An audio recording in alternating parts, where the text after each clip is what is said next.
재미있는 고전 이야기 시바지 처녀의 사랑. 옛부터 우리 조상들은 후손이 없어 대가 끊기는 것을 제일 나쁜 불효라고 생각했습니다.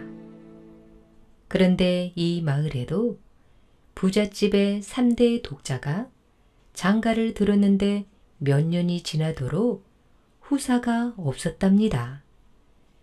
대가 끊길까봐 마음이 조급해진 부잣집에서는 시바지를 들여서라도 후사를 보고자 했지요. 마침 마을에 가난하여 시집도 못 가고 어려운 집안 살림을 꾸려가는 아가씨가 있었답니다.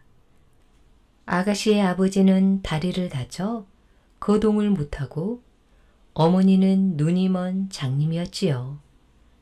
그러다 보니 집안 형편이 송곳 하나 꽂아볼 땅떼기조차 없을 정도로 구차하여 아가씨가 마을의 굳은 일을 도맡아 하며 부모를 봉양하고 있었습니다. 부잣집에서는 그 아가씨의 형편을 알고 매파를 보내 시바지로 들어오라고 종용했지요. 아가씨는 몸도 건강하고 행실도 조신하여 시바지로서는 그만이었습니다. 부잣집에서는 아가씨에게 시바지로 들어오면 먹고 사는 문제는 걱정하지 않게 해주고 만약 아들을 낳아주면 평생 먹고 살 논밭대기도 주겠노라고 매파를 수시로 보내 설득하려 했습니다. 그래도 처녀의 몸으로 남의 시바지로 들어간다는 건 말도 안 되는 일이지요.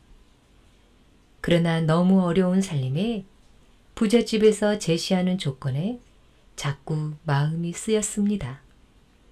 자기 하나 희생하면 부모님이 편안하게 살 수 있다는 생각이 아가씨 발목을 잡았습니다. 며칠을 고민하던 아가씨는 부모를 위해 희생하기로 과감한 결정을 내리고 부잣집에 시바지로 들어갔지요. 몸이 건강한 탓인지 얼마 지나지 않아 그녀에게 태기가 있었습니다. 호사다마라 했던가요? 그 좋은 일과 함께 심각한 문제가 생겼습니다. 합방을 하는 동안 아가씨가 자기도 모르게 부잣집 아들을 사랑하게 된 것이지요. 부잣집 아들 또한 시바지 아가씨의 매력에 매혹되어 마음을 빼앗기긴 마찬가지였습니다. 서로의 사랑이 애틋했지만 아이를 순산할 때까지는 아들이 시바지 방에 들어가는 것은 엄격히 금하고 있었습니다. 하지만 마음이 늘 그곳에 머물고 있는 터라 아들은 주체하지 못하고 몰래 시바지 아가씨 방을 드나들었습니다. 아가씨는 드디어 산딸이 되어 요행으로 아들을 낳았지요. 하지만 아들을 낳은 시바지 아가씨는 아기 얼굴 한 번 못 본 채 집으로 쫓겨났습니다. 그것이 시바지의 운명인 것입니다. 비록 시바지였지만 제 속으로 낳은 아기 얼굴 한 번 볼 수 없다는 게 얼마나 슬픈 일인가요. 집으로 쫓겨나온 아가씨는 매일매일 눈물로 밤을 지새웠습니다. 부잣집 아들은 아들대로 아기 얼굴을 볼 때마다 시바지 아가씨 얼굴이 떠올라 미칠 지경이었습니다. 견디다 못한 부잣집 아들이 시바지 아가씨에게 몰래 사람을 보냈답니다. 두 사람은 보름달이 두둥실 떠오르는 날 마을 뒤 언덕에 있는 느티나무 앞에서 만나 재회의 기쁨을 만끽하며 사랑을 나누었지요. 그날을 계기로 두 사람은 서로 왕래를 하며 꿈같은 시간을 보냈습니다. 젊은 남녀가 그것도 애틋한 사랑으로 나누는 미래가 무탈하다면 오히려 이상한 일이겠지요. 순리대로 그 아가씨에게 아기가 또 들어서고 말았습니다. 부정하다고 손가락질하는 마을 사람들의 지탄을 받으며 아가씨는 또 아들을 낳았습니다. 하지만 뒤늦게 소문을 듣고 그 사실을 알게 된 부잣집에서 또 아기를 데려가 버렸지요. 아가씨는 충격과 슬픔에 빠져 한동안 꼼짝도 할 수 없었습니다. 아가씨는 아기가 잘 자라고 있는지 가서 담 너머라도 보고 싶었지만 집 근처에 얼씬하기만 하면 전답을 다 빼앗아 가버리겠다는 엄포에 찾아갈 엄두도 못 내고 있었지요. 하지만 세월이 약이라고 시간이 흘러 잠잠해질 무렵 부잣집 아들이 아가씨에게 또 사람을 보내 만나자고 했습니다. 아가씨는 아이들 소식이 궁금해서 득달같이 달려나갔지요. 다행히 아이들은 건강하게 잘 자라고 있다고 했습니다. 그날부터 두 사람은 몰래 만나 다시 사랑을 나누기 시작했습니다. 그러던 중에 또 사단이 나고 말았습니다. 아가씨가 또 아기를 가진 것이지요. 이번에도 아들을 낳았지만 예외 없이 부잣집에 빼앗기고 말았답니다. 부잣집 안방마님은 아이를 데려가면서 한 번만 더 자기 아들 곁에 얼씬거리면 방탕한 년으로 몰아 멍석마리를 하고 마을에서 쫓아내버리겠다고 최후 통첩까지 하고 갔습니다. 눈만 뜨면 아이들 얼굴이 아른거리고 그때마다 부잣집 아들이 아삼삼하여 정신이 반쯤 나가버린 아가씨는 결국 시름시름 앓기 시작했습니다.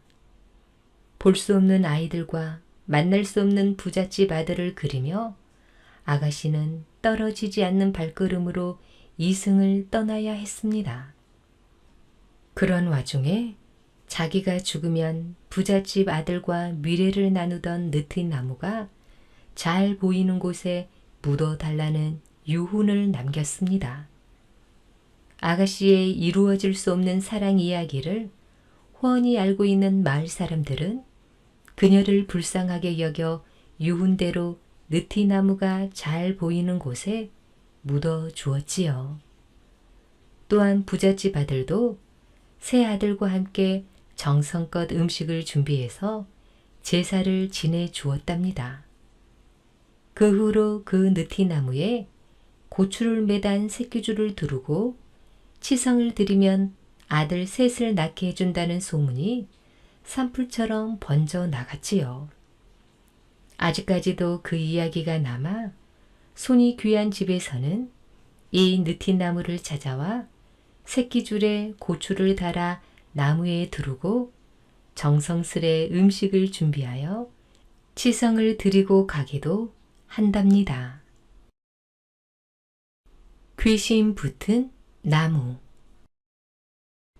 귀신나무 이야기를 들으면 미인방명이라는 말이 실감납니다. 이 마을에는 사내라면 누구나 쳐다보기만 해도 넋이 나갈 만큼 아름다운 아가씨가 있었습니다. 보는 사람마다 하늘에서 내려온 천사라고 감탄을 마다하지 않았지요. 하지만 청년이건 결혼을 한 남정네건 온 동네 사내들의 눈길을 독차지하다 보니 마을 여자들에게 질투의 대상이 될 수밖에 없었습니다. 그 아가씨의 옆집에 같은 또래 곰보 아가씨가 살고 있었지요.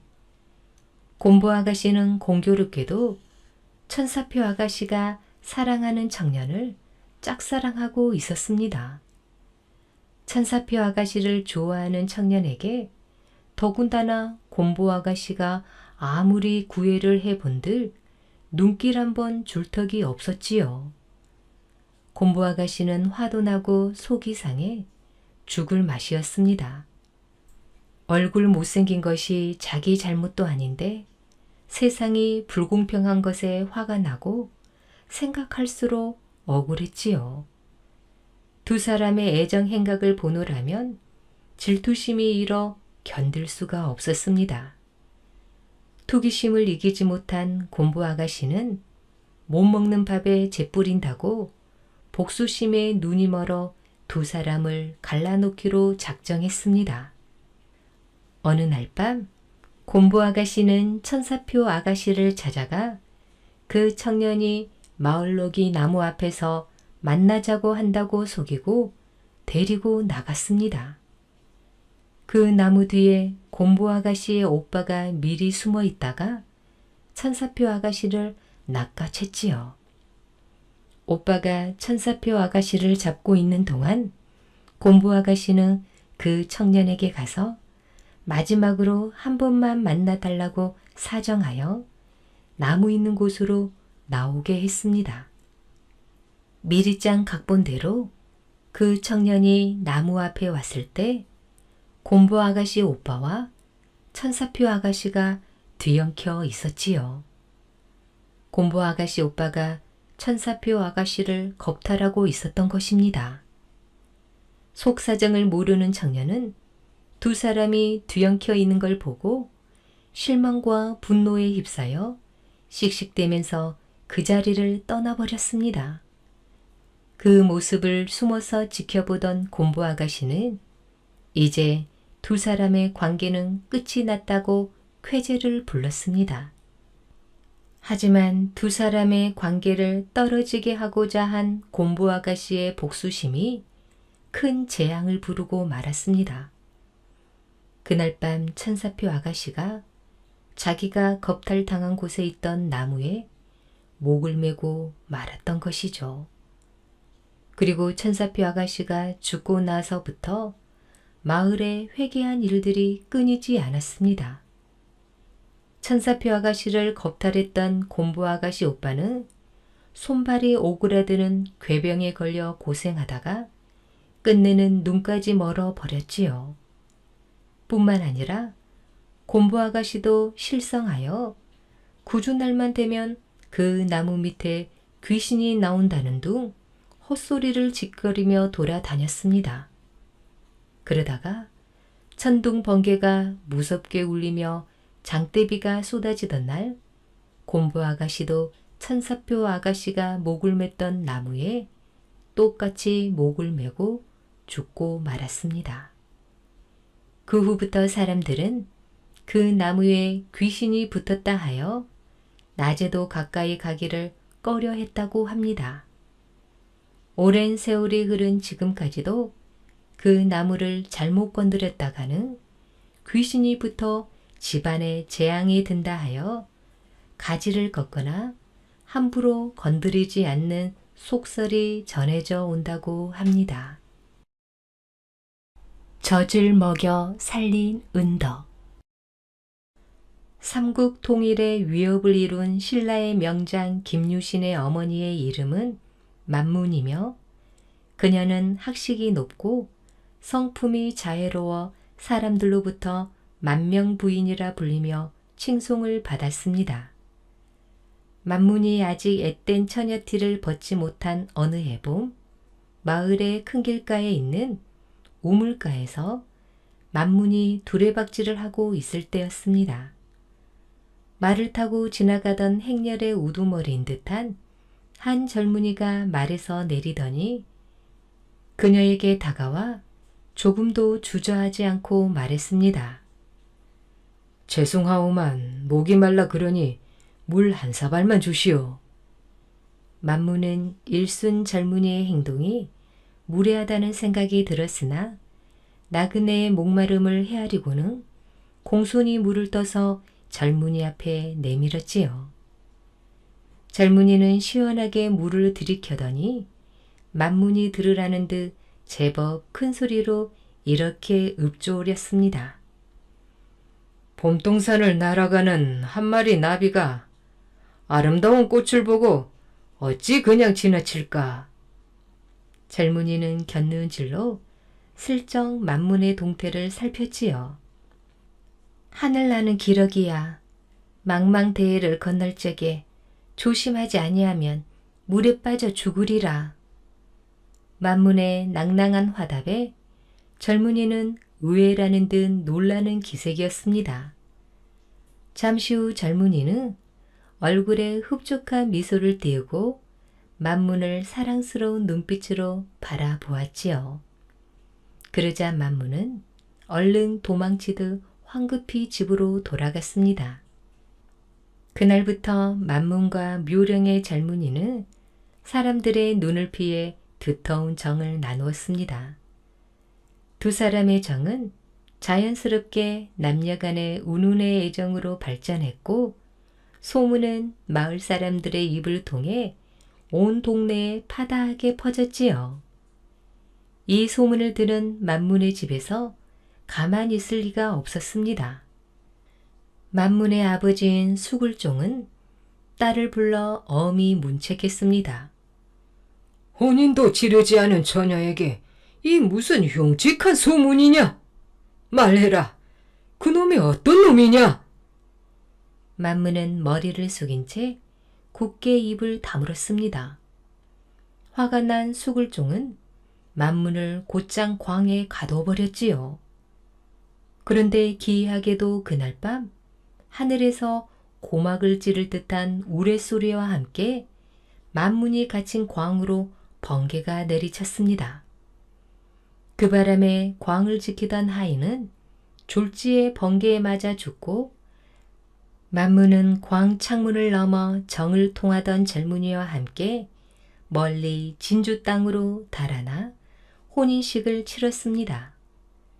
딸 만문이 혼인식을 치른 것을 안 수굴종은 어쩔 수 없이 젊은이를 사위로 인정할 수밖에 없었는데 그가 바로 김유신의 아버지인 서영공입니다. 만문은 혼인을 한 다음에도 처녀 때와 다름없이 언제나 겸손하고 매사에 후덕함으로 사람들을 대해 사람들은 모두 만문을 존경하였지요. 이듬해 만명 부인이 친정에 잠시 다니러 가게 되었는데 원래 검소하여 호사스러운 것을 싫어하는 성격이라 가마도 마다하고 젖먹이 어린 딸을 건사할 계집종을 한 명만 데리고 길을 나섰습니다. 어두워지기 전에 친정에 당도할 요량으로 만명 부인은 널찍한 대로보다는 지름길로 호젓한 산길을 택했지요. 딸 아이를 등에 업은 계집종과 함께 서로 말벗도 해가며 만명 부인이 산 중턱에 이르렀을 무렵 산길 한쪽에 쓰러져 신음하는 늙은 거린을 보게 되었습니다. 만명 부인은 한치의 망설임도 없이 자신의 저고리를 풀어헤치고 잔뜩 부풀은 젖가슴을 꺼내어 늙은 거린의 입에 물렸습니다. 처음에는 미동도 않던 늙은 거린은 젖가슴에 따뜻한 온기를 느끼자 정신없이 젖꼭지를 빨아대기 시작했지요. 놀란 계집종은 어찌할 바를 몰라 얼굴을 돌리고 섰는데 만명 부인은 부끄러운 기색도 당황하는 기색도 없이 늙은 거린이 젖을 좀 더 잘 빨 수 있도록 거린의 목덜미를 두 손으로 받쳐주었습니다. 한참 후 늙은 거린이 겨우 의식을 회복하자 만명 부인은 손수 거린을 부축하여 마을로 데리고 가서 주막집에다 샘을 지르고 따로 주모를 불러 수고비를 얹어주며 거린이 몸을 회복할 때까지 몸조리를 부탁하고는 다시 친정으로 향했지요. 그 모습을 본 계집종은 마음으로부터 이루 말할 수 없는 감동을 받았고 그 일을 죽을 때까지 어느 누구에도 발설하지 않고 마음속의 비밀로 간직하리라 마음 먹었습니다. 한편 주막집에서 건강을 회복한 늙은 거린은 자신의 생명을 구해준 은인을 사방으로 찾았으나 아무도 그 신원을 아는 이가 없었지요. 늙은 거린은 그날부터 신라 전역의 사찰을 돌아다니며 자신의 생명을 구해준 은인을 축원하는 불공을 드렸습니다. 그래서였을까요? 얼마 후 만명 부인이 꿈을 꾸었는데 꿈에 관세음 보살이 나타나더니 눈부신 광채가 나는 둥근 옥 한 개를 주며 이렇게 말하는 것이었습니다. 공덕이 크고도 아름답구나, 이 여인이여. 내가 너에게 주는 이 옥은 장차 나라와 가문을 길이 빛낼 귀한 보배이거니 부디 소중하게 간수하고 잘 닦도록 하라. 만명 부인은 관세음 보살로부터 그 옥을 소중하게 건네받아 품에 안았습니다. 그 순간 전신으로 찌릿한 전율이 강하게 느껴졌지요. 그날 밤 만병 부인이 꾸었던 꿈은 다름 아닌 신라의 명장 김유신의 태몽이었습니다. 그렇게 해서 세상에 태어난 김유신은 어머니 만명 부인의 훌륭한 가르침에 따라 후일 삼국통일의 위협을 이루는 신라 최고의 명장이 될 수 있었던 것입니다. 추남의 환생.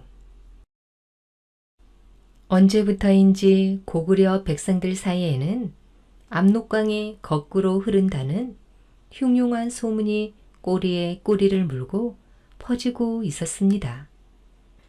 그리고 그 소문은 마침내 고구려 왕의 귀에도 들어갔습니다. 왕은 당시 유명한 점쟁이였던 추남이란 자를 대궐로 불러들여 점을 치도록 했지요.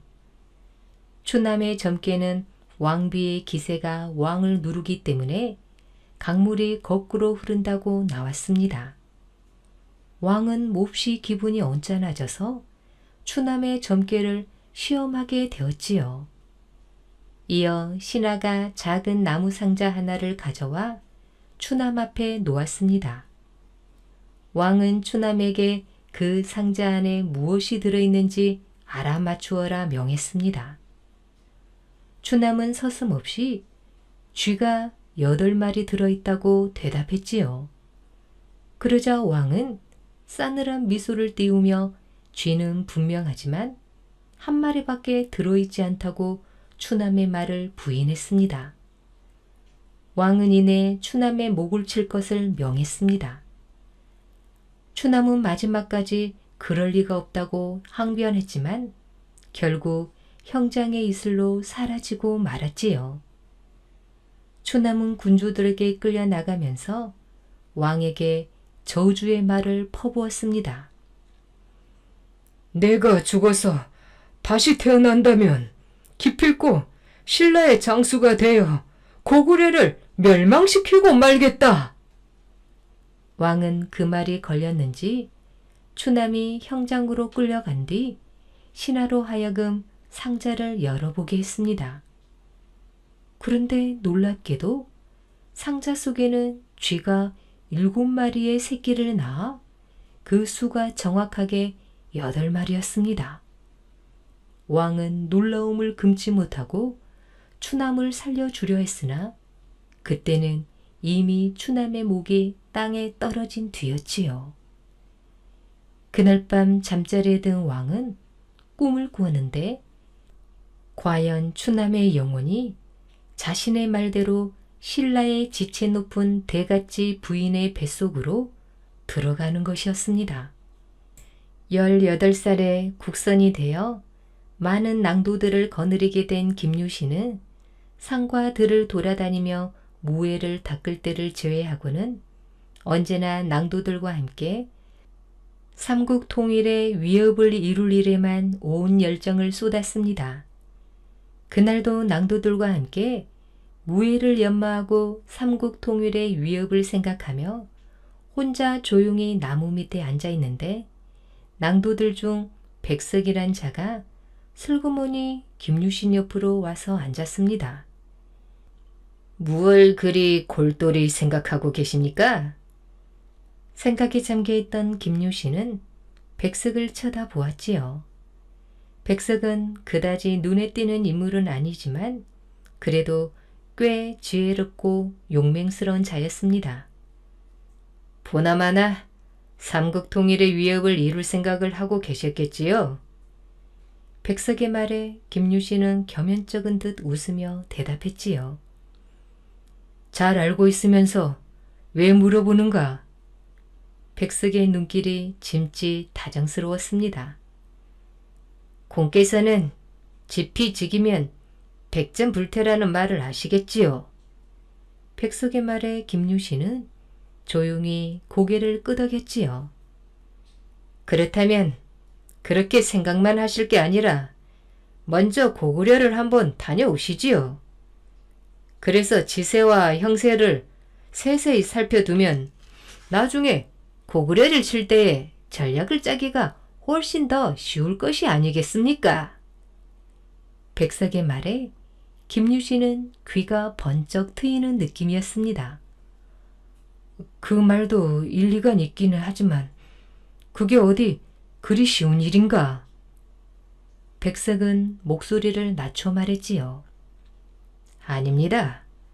공께서 마음만 먹으면 얼마든지 가능한 일입니다. 백석의 말에 김유신은 놀란 눈빛으로 그저 백석을 바라볼 뿐이었습니다. 백석은 주위를 한번 둘러보고는 은밀한 밀담이라도 나누는 사람처럼 김유신의 귓전에 입을 바싹 갖다 대고 말했지요. 공께서 그럴 마음이 있다면 저를 따라오시기만 하면 됩니다. 저는 일전에 고구려를 다녀온 적이 있으니 제가 공을 안내하겠습니다. 김유신은 잠자코 생각에 잠겼다가 결심을 굳히고 대답했습니다. 좋아. 그렇다면 나를 안내해 주게. 나는 자네만 믿겠네. 김유신이 결심을 굳히자 백석은 날짜와 만날 장소를 알려준 뒤 이 일은 둘만이 아는 비밀로 해두자고 김유신과 약속했습니다. 그렇게 해서 김유신은 백석을 따라 적국인 고구려를 떠났습니다. 도성을 벗어나 부지런히 발길을 재촉한 두 사람은 첫날 고라천이라는 마을에 도착해서 그곳에서 하룻밤을 묵게 되었지요. 저녁을 먹고 일찍 잠자리에 든 김유신은 잠결에 이상한 기운이 느껴져 눈을 떴습니다. 그 순간 김유신은 자신의 눈을 의심했지요. 머리맡에 아름다운 처녀 셋이 앉아 자신을 조용히 바라보는 게 아니겠어요? 아니, 뉘시오. 김유신이 떨리는 음성으로 묻자 처녀들은 입을 모아 대답했습니다. 저희들은 하늘에서 보낸 사자들로서 지금 공께서 위험에 처한 것을 알리려고 왔습니다. 속히 도성으로 돌아가십시오. 지금 공께서는 죽음의 길로 가고 있습니다. 속히 돌아가십시오. 속히요. 그 말과 함께 처녀들은 어디론가 온데간데 없이 호련히 사라졌습니다. 놀란 김유신은 그제야 눈을 떴지요. 꿈이었습니다. 그러나 김유신은 막연한 불안감에 쉬이 다시 잠을 이룰 수가 없었습니다. 생각해보니 백석이 처음부터 자신 밑에 낭도로 들어온 것이나 평소 그의 행적에도 미심쩍은 점이 한둘이 아니었습니다. 우선 백석이 어디 사는지 아는 이가 없었고 누구네 집 자제인지도 아무도 몰랐습니다. 그리고 무엇보다 자신에게 고구려행을 권유한 것과 남들에게 절대 알리지 말고 둘만의 비밀로 하자고 한 것도 이상했지요. 김유신은 꼬박 뜬 눈으로 밤을 지샜지만 아침이 되자 아무 일 없었다는 듯이 태연하게 백석과 아침상을 마주 대하고 있었습니다. 생각해보니 내가 중요한 일을 처리하지 않고 그냥 이렇게 왔소. 집안의 대사이니 돌아가 처리하고 다시 길을 떠나야겠소. 김유신의 말에 백석은 밥을 먹다 말고 그의 얼굴을 멍하니 바라보았습니다. 여기까지 왔는데 무슨 말씀이신지. 김유 씨는 수저를 놓으며 말했지요. 어서 밥을 마저 드시오. 내 먼저 짐을 꾸려 마당에서 기다리겠소. 그렇게 말하고 나가는 김유신의 뒷모습을 백석은 그저 멍청이 바라보기만 할 뿐 딱히 무슨 할 말이 없었습니다. 김유신은 걸음을 재촉해서 그날 날이 어둡기 전에 도성 안으로 들어올 수 있었습니다. 김유신은 백석에게 자신의 집에서 저녁이나 먹고 가라고 청한 다음 집에 도착하자마자 곧바로 백석을 포박하여 문초를 시작했습니다. 내 놈의 정체가 무엇이냐?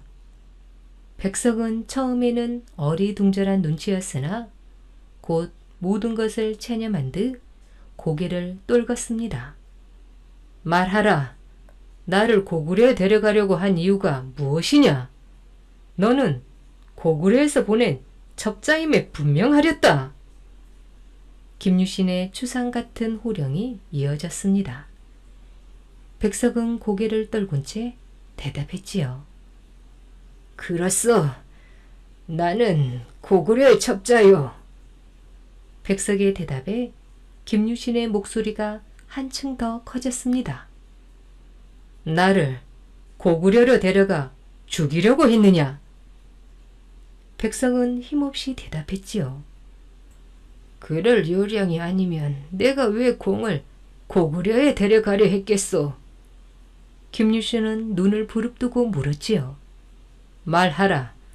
왜 나를 죽이려 했느냐? 그 이유를 알고 싶소?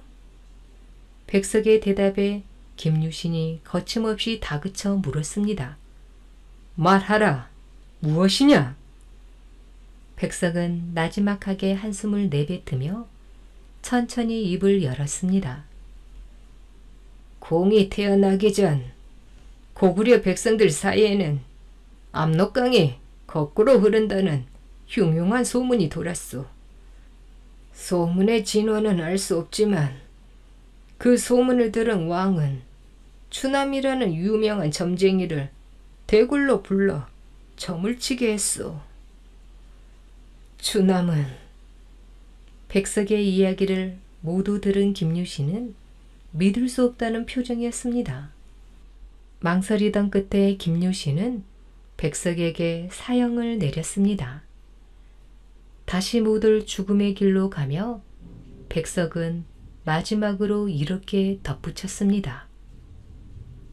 고구려 왕은 공을 추남이 환생한 것이라고 믿고 있어.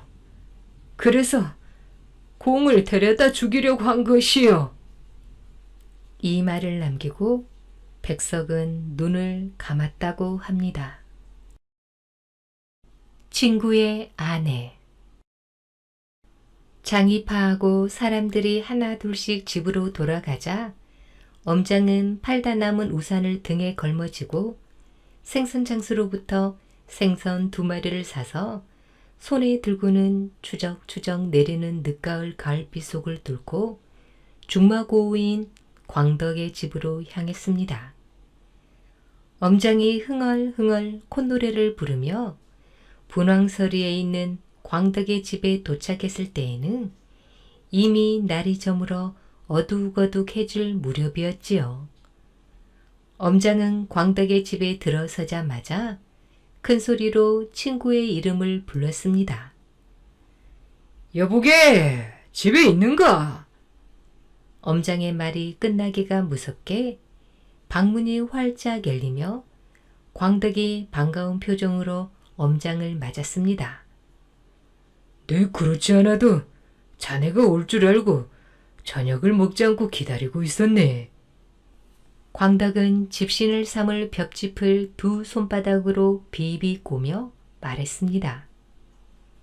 자네도 알다시피 자네와 나는 불법에 귀의하려 하였으나 그 뜻이 제대로 이루어지지 않아 이렇게 속세에 살고 있지 않은가. 지금의 내 아내도 우리와 마찬가지라네. 아내가 비록 나와 혼인은 하긴 하였으나 생활은 여느 수도승 못지않게 정정하다네. 다른 여염집 안악들과 밥 짓고 빨래하고 집안일을 하는 것은 똑같지만 그 외의 생활은 전혀 다르다네. 광덕은 그렇게 말하며 엄장을 쳐다보며 싱긋 웃었습니다. 난 자네가 장가를 가지 않는 것을 보고 나보다 불심이 더욱 깊다고 높이 보았더니 그도 아닌가 봄새 그려.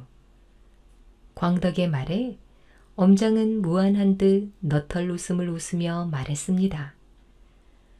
그래도 아내가 없는 것보다야 낫지 않은가? 엄장이 계속 부럽다는 듯이 말하자 광덕이 표정을 굳히며 말했지요. 자네, 그렇다면 내가 아내를 빌려주면 어떻겠는가? 애끼 이사라, 실없는 소리 말게. 그게 말이나 될 법한 소린가? 아닐세. 나는 자네가 원한다면 언제든지 그리할 수 있다네. 그만하게. 괜히 내가 먼저 자네 비유를 거슬렸구먼. 두 사람이 옥신각신 얘기를 주고받는데 밭에 나갔던 광덕의 아내가 살인문으로 들어오다 엄장을 보더니 고개를 숙여 인사했습니다. 오셨어요? 잠시 기다리세요. 얼른 점심상을 봐오겠습니다. 광덕의 아내가 부엌으로 들어가자 광덕이 소리를 낮춰 엄장에게 말했습니다. 어떤가? 내 오늘 저녁 아내에게 얘기를 해볼까? 그만두라니까. 이 사람이 자꾸 그러면 그냥 가겠네. 엄장이 자리에서 일어나 집으로 돌아가려고 마당으로 내려서는데 광덕의 아내가 부엌에서 점심상을 차려 내왔습니다. 엄장은 엉거주춤 서 있다가 뒤따라 나온 광덕의 손에 이끌려 다시 방으로 들어가는 수밖에 없었습니다. 한겨울이 다가왔습니다. 천지는 눈에 덮여 은빛 세계를 이루었고 앙상한 나뭇가지에서는 기다란 고두름이 나무 열매처럼 매달렸지요. 광덕과 엄장은 며칠 사이 내린 복설로 서로 왕래할 수 없었습니다. 두 사람은 마당에 서서 친구의 집이 있는 곳을 바라보며 마음속으로 서로의 안부를 물을 따름이었지요. 밤늦도록 불경을 외며 수도에 전진하던 엄장은 새벽녘이 되어서야 잠자리에 들었는데 문 밖에서 희미하지만 또렷한 말소리가 들렸습니다. 이복의 엄장, 나는 먼저 서방 정터로 가네. 자네도 곧 따라오게. 틀림없는 친구 광덕의 목소리였지요. 엄장은 문 밖으로 뛰쳐나갔습니다. 그런데 마당에는 아무도 없고 동쪽으로 아침이 밝아오는데 이상하게도 서쪽에 밝은 기운이 서려 있었습니다. 엄장은 분명 광덕이 서방 정토인 극락세계로 떠났다 여기고 급히 광덕의 집으로 달려갔습니다. 엄장의 예상대로 광덕은 새벽녘에 숨을 거두었습니다. 엄장은 광덕의 아내와 함께 친구의 장례를 후이 치러 주었지요. 두 사람 모두 광덕이 서방 정토로 갔다고 믿었기 때문에 그리 크게 슬퍼하지는 않았습니다. 광덕의 49일째를 지낸 날 저녁, 엄장은 광덕의 아내에게 마음속에 담아둔 말을 조심스럽게 꺼냈습니다. 부인, 제 말을 들으시고 저를 죽일 놈이라고 욕하셔도 좋습니다. 광덕의 아내는 엄장을 물끄러미 바라보며 말했습니다. 무슨 말씀이신지. 엄장은 각오를 단단히 한 듯 한 번 숨을 크게 들이쉬고는 말을 이었지요. 광덕이 가고 부인 혼자 남았으니 아녀자 혼자 몸으로 이 험한 세상을 살아가기가 쉬운 일은 아닙니다. 일전에 광덕과 내가 집신을 삼으며 부인 얘기를 하다가 엄장은 전날 있었던 일을 광덕의 아내에게 소상히 들려준 다음 이렇게 덧붙였지요. 그러니 부인께서 싫지 않다면 저와 함께 여생을 보내시는 게 어떻겠습니까? 말없이 엄장의 말을 듣고 있던 광덕의 아내는 조용히 고개를 끄덕였지요. 엄장은 가슴이 벅차오르는 것을 느끼며 내일이라도 당장 자신의 집으로 거처를 옮기자고 말했습니다. 광덕의 아내는 그 말에도 말없이 고개만 끄덕였습니다. 그리하여 다음날 광덕의 아내는 엄장의 집으로 짐을 옮겼지요.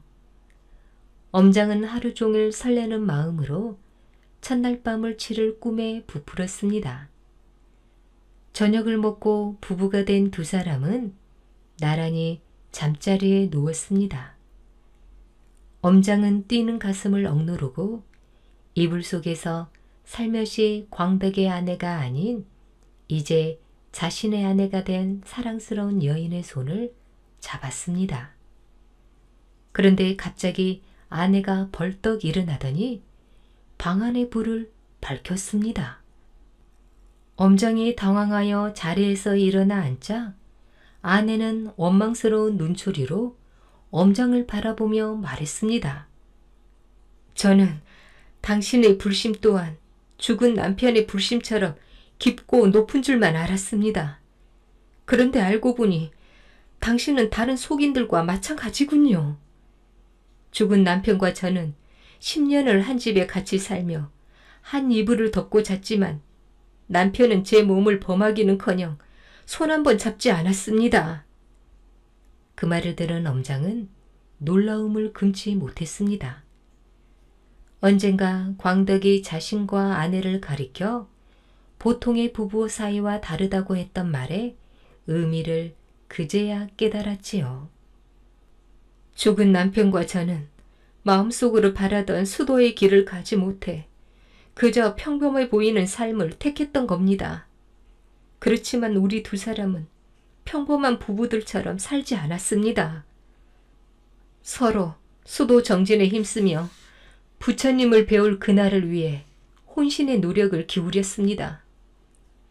엄장은 자신도 광덕처럼 열심히 불법을 공부했지만 덕이 그에 미치지 못함을 깨닫고 통탄하며 말했습니다.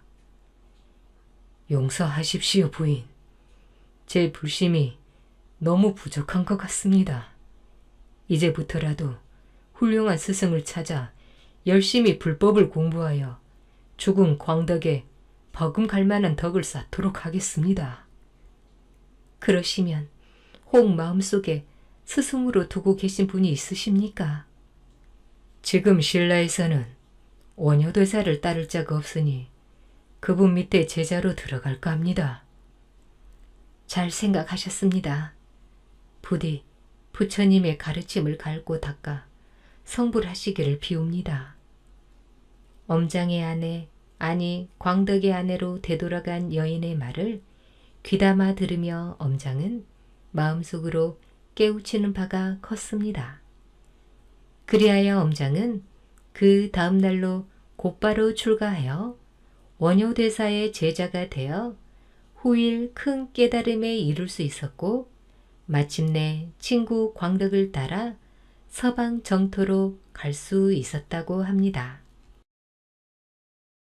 처녀가 낳은 아이. 누구냐? 잠에서 깨어난 처녀는 어둠 속에 앉아 자기를 뚫어지게 쳐다보고 있는 한 남자를 향해 소리쳤습니다. 희미한 달빛에 비친 남자의 얼굴은 창백할 정도로 하얀 데다 아래 위로 보랏빛 옷을 입고 있었지요. 처녀는 얼른 이불로 몸을 가리며 말했습니다. 누구냐? 누군데 이렇게 남의 방에 함부로 들어왔단 말이냐? 조용하시오. 남자는 천천히 입을 열었습니다. 나는 하늘이 보낸 사람이요. 낭자와 합방하기 위해 찾아왔소. 처녀는 두려움에 전신이 벌벌 떨려왔지만 애써 두려움을 감추고 말했습니다. 그건 무슨 회개한 소리냐. 보아하니 미쳐도 단단히 미친 놈이 게로구나. 남자는 미소를 지으며 여유 있게 말했습니다. 장차 낭군이 될 사람에게 말이 너무 지나치구려. 낭군이라니. 차라리 혀를 깨물고 죽으면 죽었지. 그리 호락호락 내 품에 안길 내가 아니다. 처녀의 목소리는 조금씩 안정을 되찾아가고 있었습니다. 소리를 질러 사람을 부르기 전에 어서 이 방에서 나가거라. 그렇지 않으면 목숨을 부지하기가 어려울 게다. 남자는 또다시 빙그레 미소를 지었지요. 그렇게 하도록 하오. 어차피 낭자가 아니라면 나도 장가들 생각이 없으니. 그러면서 남자는 대자로 방바닥에 들어 누워버렸습니다. 여봐라! 밖에 아무도 없느냐? 그러나 이상하게도 처녀가 큰 소리로 비명을 지르며 고함을 쳐도 어느 누구 하나 달려오는 이가 없었습니다. 아버님! 어머니! 소리를 지르다 지친 처녀는 자리에서 일어나 밖으로 나가려고 했지요. 그런데 어찌된 영문인지 방문은 굳게 닫힌 채 열리지 않았습니다. 아무리 애를 써도 소용이 없을 것이오. 얘는 하늘의 뜻이니 그만 받아들이는 게 낭자를 위해서도 좋은 일이요. 남자는 방바닥에서 일어나 천천히 처녀에게로 다가갔지요. 남자의 눈길이 처녀의 눈동자에 고정된 순간 처녀는 온몸에서 맥이 풀리는 것을 느꼈습니다. 남자의 손길이 차례차례 처녀의 옷가지를 풀어헤치는 사이 처녀는 전신이 밧줄에 묶인 듯 움직일 수가 없을 뿐더러 남자의 몸에서 나는 이상한 향기에 취해 정신까지 아득해지는 것을 느꼈습니다. 얼마나 시간이 지났을까요? 새벽닭 울음소리에 처녀의 몸을 감았던 남자의 손길이 부드럽게 풀렸습니다. 처녀는 수치심과 굴욕감에 얼굴을 들 수조차 없었지요. 다만 소리 없이 눈물만 흘릴 뿐이었습니다. 내일 밤에 다시 오겠소. 이 일은 하늘의 뜻이니 낭자와 나 위에 어느 누구에게도 발설해서는 안 될 것이오. 남자는 그 말을 끝으로 흔적도 없이 어디론가 사라져 버렸습니다. 울고 있는 처녀는 너무 놀라 숨이 멎는 것 같았습니다. 그와 동시에 처녀의 몸을 밧줄처럼 감고 있던 이상한 힘도 사라졌지요. 처녀는 자리에서 일어나 황급히 방문을 열고 밖으로 나왔습니다. 마당에는 희미한 새벽 기운이 푸르스름하게 깔려 있을 뿐 바람 소리도 들리지 않았지요. 어디로 간 것일까? 처녀는 간밤의 일이 모두 꿈인 것만 같았습니다. 아니, 꿈이어야만 한다고 생각하고 모든 것을 부인하듯 세차게 도리지를 쳤지요. 처녀는 흰 천으로 감싸 묶은 자신의 아랫배를 근심스러운 눈초리로 내려다 보았습니다. 태동이 느껴진 지는 벌써 오래되었습니다. 그날 이후 밤마다 처녀의 방을 찾은 남자는 뱃속의 아기에 대해서는 별 말이 없었습니다. 처녀도 아무런 대책을 세우지 못한 채 하루 이틀 시간만 보내고 있었지요. 한편 처녀의 어머니는 딸아이의 몸이 갈수록 불어나자 이상히 여기기 시작했습니다. 그러나 아직 시집도 안 간 처녀의 몸이라 임신을 했다고는 감히 상상조차 할 수 없었지요. 어느 날 처녀의 어머니는 저녁밥을 먹는 딸아이의 용태를 유심히 관찰했습니다.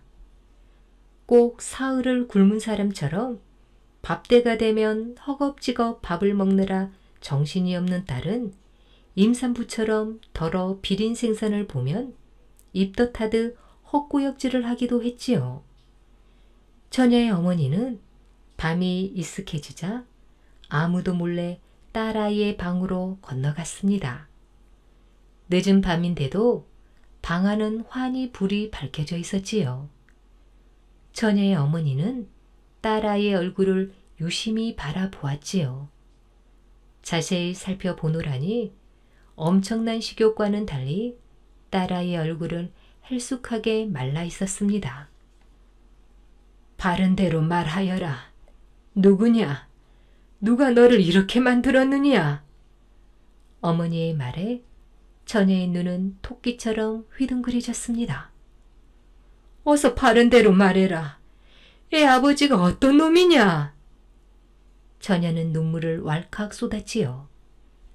더 이상 숨길 수만은 없는 일이라고 혼자 고심하던 차에 어머니가 먼저 얘기를 꺼낸 것이 오히려 다행이라고 생각했습니다.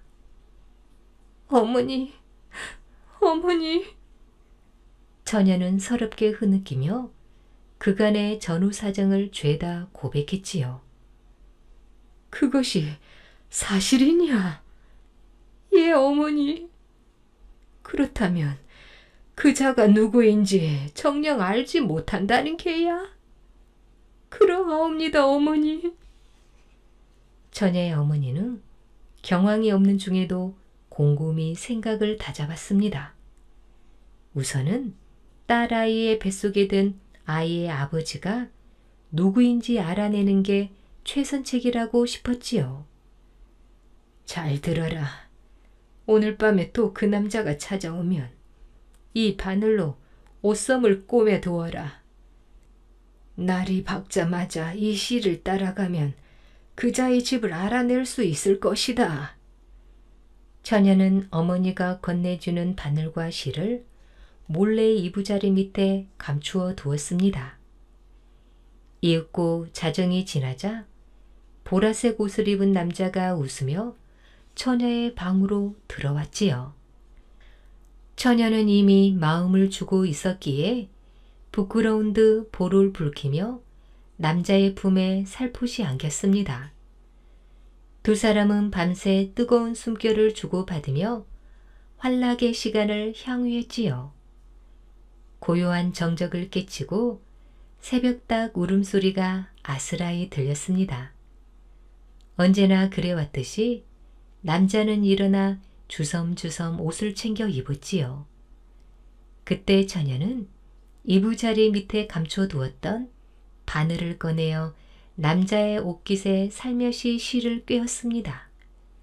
순간 남자의 얼굴이 심하게 일그러지더니 고개를 돌려 무서운 눈길로 처녀를 쳐다보았지요. 원망과 분노가 뒤섞인 눈빛은 이글거리며 타고 있었습니다. 이 무슨 짓이냐? 내가 그렇게 하늘의 뜻이라고 일렀거늘. 놀란 처녀는 아랫배를 부여안고 남자의 얼굴을 똑바로 쳐다보지 못했습니다. 이것으로 우리의 인연은 끝났다. 하지만 뱃속에 든 아이의 운명은 참혹하고 저주스러울 것이다. 이는 하늘의 뜻을 어긴 너의 죗값이다. 끔찍한 저주의 말을 남기고 남자는 순식간에 어디론가 사라져 버렸습니다. 안개나 구름처럼 형체만 있지 소리는 없는 사람이었지요. 아침 일찍 처녀의 어머니는 처녀와 함께 하인들을 대동하고 실을 쫓아갔습니다. 실은 끊어질 듯 하면서도 계속 이어지더니 마침내 뒷산 커다란 동굴 속까지 이어져 있었습니다. 횃불을 들고 동굴 속으로 들어간 처녀의 어머니와 처녀는 기겁을 하여 그 자리에 주저앉고 말았지요. 지네였습니다. 그것도 보통 크기가 아니라 사람만큼 커다란 지네였습니다. 실이 매달린 바늘은 지네의 몸에 꽂혀 있었고 지네는 이미 죽어 있었지요. 누구보다 자신을 저주한 것은 처녀 자신이었습니다.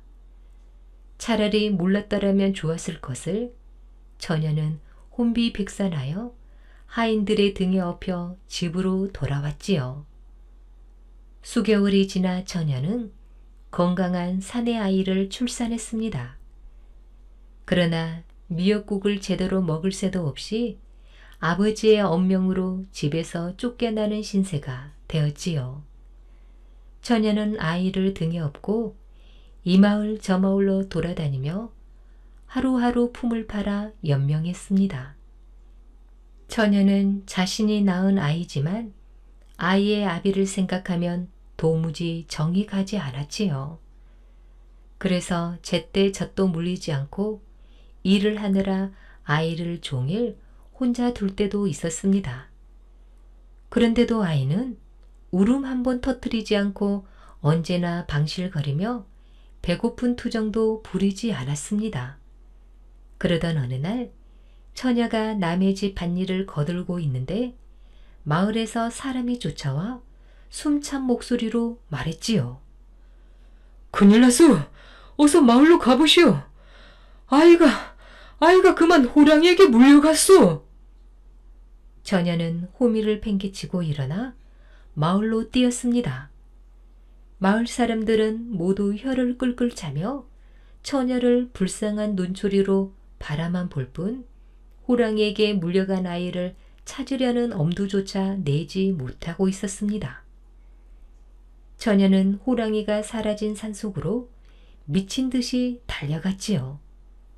어떻게 해서든지 아이를 구해야겠다는 일념뿐이었습니다. 마을 사람들이 처녀를 붙잡고 만류했지만 이미 처녀는 제정신이 아니었습니다. 호랑이가 사라진 산속으로 달려간 처녀는 호랑이를 발견하고는 자신의 눈을 믿을 수가 없었습니다. 호랑이는 아이 옆에 드러누워 마치 엄마가 아기에게 젖을 물리듯이 제 젖을 물리고 있었습니다. 호랑이는 처녀가 놀라 바라보는 것도 전혀 개의치 않고 한참을 더 아이에게 젖을 먹이더니 천천히 일어나 숲속으로 어슬렁거리며 사라졌지요. 처녀는 얼른 달려가 아이를 품에 안았습니다.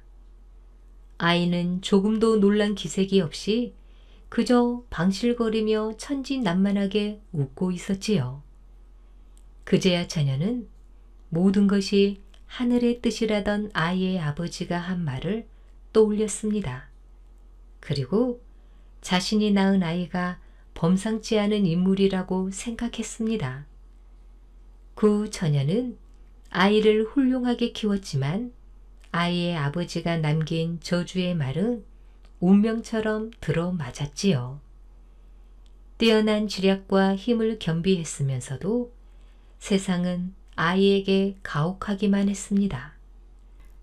나라를 세웠으나 아들에게 왕위를 빼앗기고 다른 나라의 왕 밑에 들어가 더부살이 신세를 면치 못하다가 결국 가슴에 맺힌 한이 병이 되어 숨진 그 아이는 다름 아닌 후백제를 세운 견훤이라고 합니다. 오늘 준비한 이야기는 여기까지입니다. 더 재미있는 이야기로 다시 만나겠습니다. 꿀잠 주무세요.